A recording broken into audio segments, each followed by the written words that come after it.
तो दोस्तों लाइव आ चुका हूँ। तो आप इसमें देखेंगे कि पहला प्रश्न लिखा है, एक उत्तल दर्पण की फोकस दूरी 20 सेंटीमीटर है तो उसकी वक्रता त्रिज्या होगी।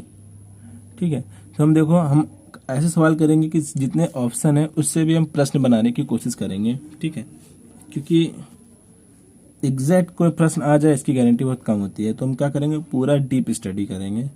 ठीक है, तो फोकस दूरी इसकी क्या है, 20 है, तो उसकी वक्रता त्रिज्या होगी। तो जैसे कि जानते हैं कि फोकस दूरी यानी F बराबर होता है 2 बटा R/2। ठीक है, लेकिन फोकस दूरी वक्रता त्रिज्या की आधी होती है। तो फोकस इसका कितना है, 20 है, तो यहाँ पे फोकस की जगह 20 रखेंगे, तो F यहाँ पे R/2, ये इससे मल्टीप्लाई करेगा तो R बराबर हो जाएगा 40। ठीक है, तो इसका आंसर 40 होगा। दूसरा प्रश्न लिखा है, समतल दर्पण से किसी वस्तु का प्रतिबिंब बनता है।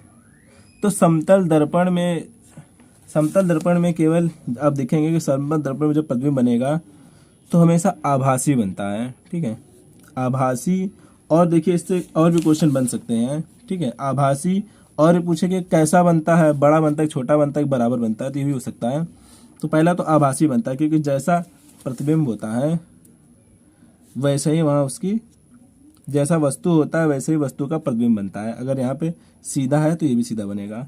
और इससे क्या प्रश्न बन सकते हैं, पूछेगा कि दर्पण से वस्तु की दूरी 20 सेंटीमीटर है ना, तो प्रतिबिंब की दूरी क्या होगी, तो इसका भी आंसर 20 होगा। ठीक है, क्योंकि जितनी दूरी दर्पण से वस्तु की होती है उतनी ही प्रतिबिंब की होती है। ठीक है, और क्वेश्चन बन सकते हैं इसमें कि एक दर्पण है, उसके सामने वस्तु की लंबाई 5 मीटर है, तो दर्पण में प्रतिबिंब की लंबाई कितनी होगी, इसका आंसर भी सेम होगा 5। ठीक है, तो ऐसे ऐसे इसमें कई क्वेश्चन बन सकते हैं। ठीक है, तो ध्यान रखना, इनकी दूरी भी बराबर होती है, दर्पण से दोनों प्रतिबिंब, वस्तु और प्रतिबिंब की दूरी बराबर होती है, और वस्तु की लंबाई और दर्पण में बना प्रतिबिंब की लंबाई दोनों बराबर होती है। ठीक है, तो ये भी क्वेश्चन बन सकते हैं।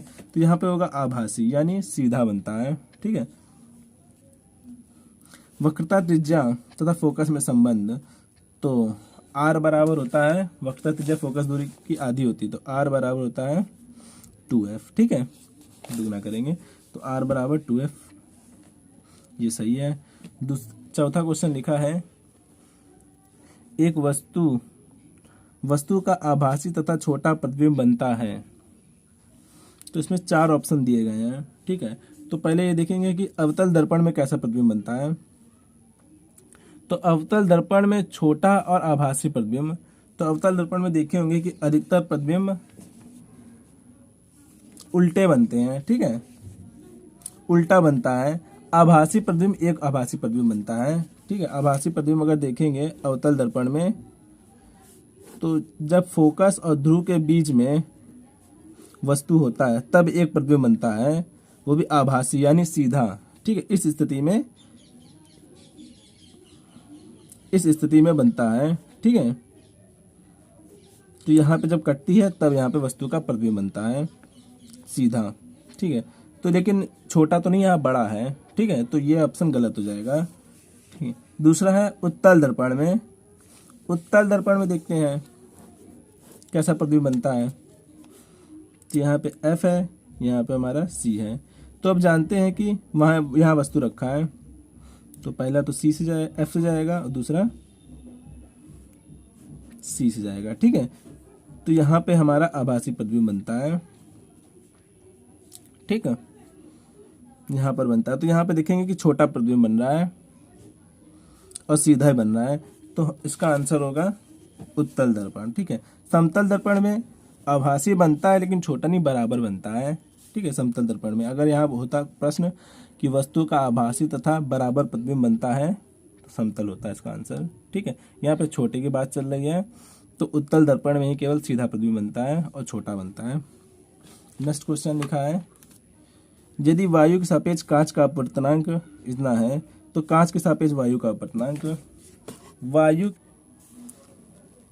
यदि वायु के सापेक्ष कांच का अपवर्तनांक 1.5 है, तो कांच के सापेक्ष वायु का अपवर्तनांक, बहुत ही इजी क्वेश्चन है, इंपॉर्टेंट क्वेश्चन है। इसको कैसे करेंगे, आप इसका आंसर दीजिए, क्या है कमेंट करिए, तब तक हम इसको सॉल्व करते हैं।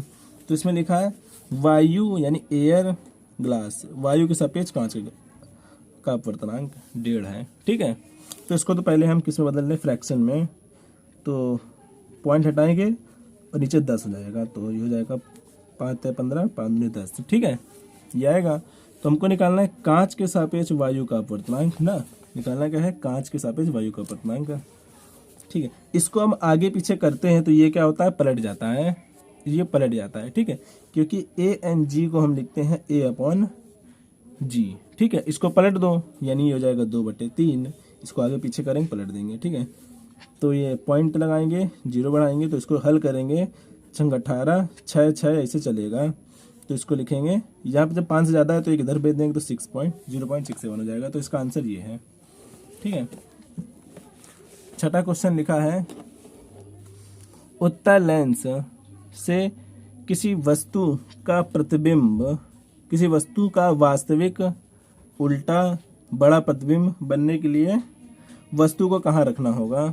ठीक है, तो इसको कैसे करेंगे हम, तो यहाँ पे ये देखिए इसका आंसर है, जब वस्तु को हम लेंस के फोकस तथा द्वितीय फोकस के बीच में रखेंगे। ठीक है, जैसे कि हम अगर रख के देखें तो ये हमारा लेंस है, उत्तल लेंस है, ये प्रथम फोकस, ये हमारा द्वितीय फोकस है। तो सेम यहाँ पर भी बनता है, प्रथम फोकस द्वितीय फोकस। ठीक है, जब हम इन दोनों के बीच में रखेंगे वस्तु का, तब हमको प्रतिबिंब मिलेगा इसका। ठीक है, और दूसरा जाएगा प्रकाशिक केंद्र से, तो यहाँ पे देखेंगे बड़ा प्रतिबिंब बनेगा। ठीक है, तो यहाँ पे देखिए कैसा बन रहा है, वास्तविक, यानी वास्तविक का मतलब उल्टा, तो यहाँ उल्टा बन रहा है। ठीक है, वास्तविक उल्टा और बड़ा, और ये बड़ा भी बन रहा है। ठीक है, अगर इस यहाँ पे रखेंगे तो छोटा हो जाएगा। ठीक है, 2f में रखेंगे, f में अगर रखते हैं तो कहाँ बनेगा, अनंत में बनेगा।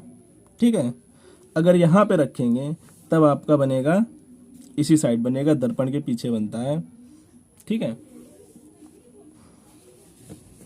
तो आप इसका देख लीजिएगा, जब फोकस में रहेगा तो वस्तु, तो प्रतिबिंब अनंत में बनेगा, जब 2f में रहेगा तो बराबर बनेगा, जब लेंस, और यहाँ पे ये वाला आंसर सही है, उल्टा बराबर बनेगा, जब 2f से अनंत के बीच होगा तो बहुत छोटा प्रतिबिंब बनता है। अगला क्वेश्चन लिखा है, 50 सेंटीमीटर फोकस दूरी वाले उत्तल लेंस की क्षमता। ठीक है, तो यहाँ पे फोकस दूरी क्या दिया है, f बराबर दिया है 50। ठीक है, सेंटीमीटर में, तो हमें निकालना क्या, लेंस की क्षमता यानी p।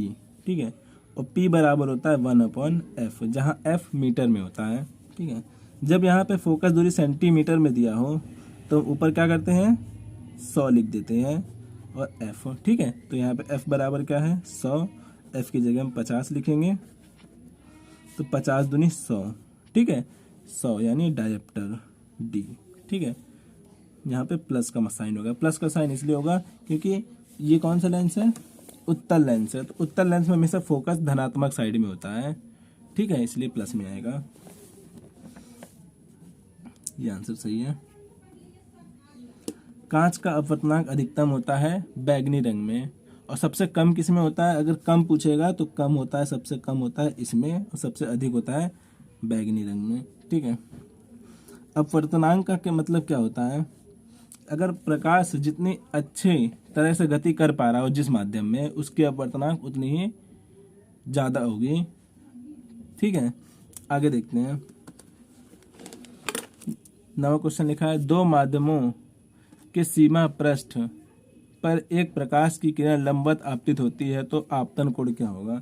देखो, जब प्रकाश की किरण लंबवत आपतित होती है तो अपने प्रकाश का परावर्तन तो खड़ा होगा, ये होता है ना, ये अभिलंब होता है या आपतित किरण परावर्तित किरण।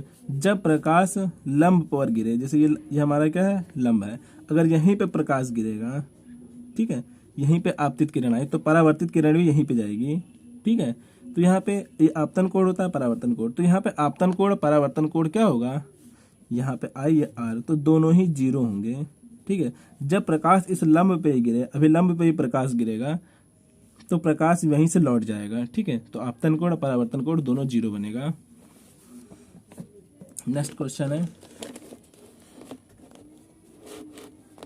तो इसका आंसर 0 है। एक लेंस की क्षमता 5 डायोप्टर है तो उसकी फोकस दूरी होगी, ठीक है। तो देखो लेंस की क्षमता कितनी है, लेंस की क्षमता यानी P बराबर है 5 डायोप्टर, तो उसकी फोकस दूरी ज्ञात करनी है। तो P बराबर होगा 1/f। तो इसमें सभी आंसर देखेंगे सेंटीमीटर में है, ठीक है। इसमें सभी आंसर देख रहे हैं सेंटीमीटर में है, ठीक है। इसको पीछे करते हैं सेंटीमीटर में। तो सेंटीमीटर में बदलने के लिए यहाँ पे 5, यहाँ पे हम 100 लिख देंगे तो सेंटीमीटर में आ जाएगा, ठीक है। तो इसको हल कर दो, f बराबर 100/5 तो हो जाएगा 20 सेंटीमीटर, ठीक है। तो इसका आंसर हो जाएगा 20 सेंटीमीटर। निम्नलिखित में से कौन सा लेंस में प्रयुक्त नहीं होता है, तो मिट्टी नहीं होता है, ठीक है। और इसमें एक बन सकता है कि निम्नलिखित में से कौन सा लेंस प्रयुक्त होता है, तो यहाँ पे ये ऑप्शन की जगह पता है क्या ऑप्शन होगा, ये सभी, ये सभी, ठीक है। तो इन तीनों से ही लेंस बन सकते हैं, कांच से भी, जल से भी, प्लास्टिक से भी, लेकिन मिट्टी से नहीं बन सकता है, ठीक है। अगर नहीं ना हो तो इसकी जगह मिट्टी की जगह होगा ये सभी, तो इसका आंसर है मिट्टी। लेंस की क्षमता ऋण होती है, लेंस की क्षमता ऋण होती है, लेंस की क्षमता देखो ऋण होती है। तो लेंस की क्षमता देखो, अगर उत्तल लेंस में बात करें, सॉरी उत्तल लेंस में अगर बनाए प्रतिबिंब, तो उत्तल लेंस में लेंस की क्षमता, उत्तल लेंस में देखो P बराबर होता है 1/f, ठीक है। यानी f डिसाइड करेगा, अगर f प्लस में होगा तो क्षमता भी प्लस में होगी, अगर f माइनस में होगा तो लेंस की क्षमता माइनस में होगी। तो उत्तल लेंस में सब फोकस हमारा इस साइड रहता है, ठीक है, और सभी किरणें फोकस से होकर जाती हैं, ठीक है। तो यहाँ पे ही रहता है। लेकिन अवतल लेंस में, अवतल लेंस में हमारा फोकस दूरी जब हम बनाते हैं प्रतिबिंब इसका, ठीक है, ये कोई वस्तु है तो यहाँ पे फोकस से इस साइड जाता है, ठीक है। यानी ये माइनस की साइड रहता है। जानते हैं कि ये अगर ये x अच्छा है तो ये माइनस x है, माइनस x अच्छा है, तो यहाँ पे माइनस में रहेगी सभी दूरियाँ और यहाँ पे प्लस में रहेगी। लेंस में जो फोकस होता है वो प्लस वाली साइड में रहता है और अवतल वाले में माइनस वाली साइड में होता है। तो यहाँ पे अवतल की फोकस दूरी फिर नेगेटिव होगी, तो इसलिए इसकी लेंस की क्षमता भी माइनस में आएगी। तो इसलिए इसका आंसर है अवतल, ठीक है। तो इसका आंसर हमारा होगा अवतल। वायु में प्रकाश की चाल 3 × 10⁸ मीटर पर सेकेंड है, ठीक है। और जल में प्रकाश की चाल, यहाँ पे जल का अपवर्तनांक दिया है n बराबर 4/3, तो इसका आंसर हमें निकालना है। तो देखो वायु में प्रकाश की चाल यानी c दिया है हमको 3 × 10⁸ मीटर पर सेकेंड, ठीक है। और यहाँ पे अपवर्तनांक दिया हुआ है यानी वायु के सापेक्ष जल यानी वाटर का अपवर्तनांक दिया 4/3। और प्रकाश, तो जल में प्रकाश की चाल ज्ञात करनी है, ठीक है। हमको जल में प्रकाश की चाल, तो क्या होगा ANG यानी अपवर्तनांक बराबर वायु में प्रकाश की चाल, प्रकाश की चाल बटे माध्यम में, कोई माध्यम हो, माध्यम में प्रकाश की चाल। यहाँ पर वायु की जगह निर्वात भी हो सकता है, माध्यम में प्रकाश की चाल, ठीक है।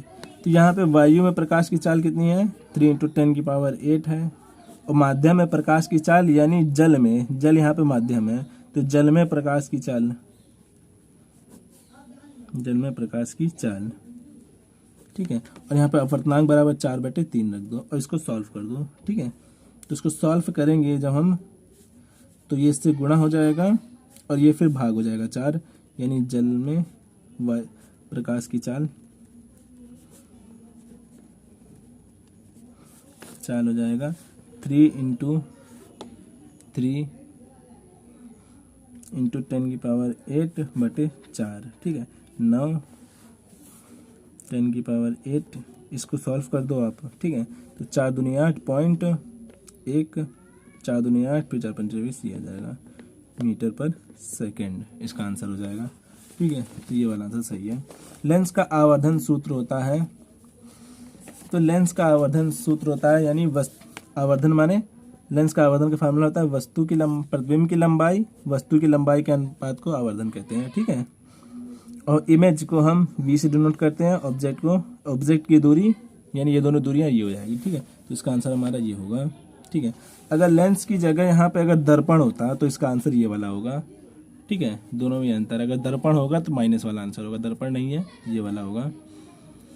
लेंस का सूत्र, तो लेंस का सूत्र तो पता ही होगा आपको, तो ये होता है 1/f बराबर 1/b माइनस 1/u, ठीक है। तो हमारे चैनल को आपको यह कैसा लगा ज़रूर बताएं कमेंट करके, धन्यवाद। और चैनल को सब्सक्राइब ज़रूर करें।